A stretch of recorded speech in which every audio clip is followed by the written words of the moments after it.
কোন কোন বড় বড় রাজনৈতিক নেতা সজীব ওয়াজেদ জয় শেখ হাসিনাকে ফিরিয়ে আনার চেষ্টা চালাচ্ছে। আমরা জিয়াউর রহমানকে শ্রদ্ধা করি বাংলাদেশ পুনর্গঠনের উদ্যোগ নেয়ার জন্য, কিন্তু তিনি তার জীবনে একটা ভুল করেছেন। তিনি বাকশাল প্রতিষ্ঠার পরও শেখ হাসিনাকে ফিরিয়ে এনে বাংলাদেশে রাজনীতি করার সুযোগ দিয়েছিলেন।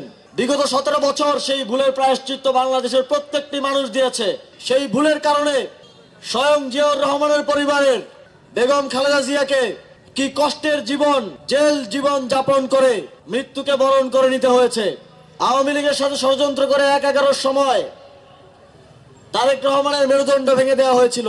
ওনারা এই সবকিছু ভুলে গেছেন। ওনারা ক্ষমতার লোভে এত অন্ধ হয়ে গিয়েছেন যে সেই আওয়ামী লীগকে আবার ফিরিয়ে আনার চেষ্টা করছেন।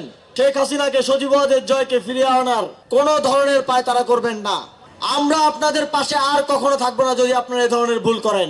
নির্বাচনকে কেন্দ্র করে ঢাকা 15 আসনে ইমাম মুয়াজ্জিনদেরকে খামে করে টাকা পাঠানো হচ্ছে, ঘুষ দিয়ে মানুষের ভোট কেনার চেষ্টা করা হচ্ছে, আট পর্যায়ে লুকিয়ে লুকিয়ে না ভোটের প্রচারণা করছে। তাহলে আমাদের তাদেরকে বলতে হবে গুপ্ত গুপ্ত। তারা যদি লুকিয়ে লুকিয়ে না ভোটের প্রচারণা করে তাহলে তাদেরকে কি বলতে হবে?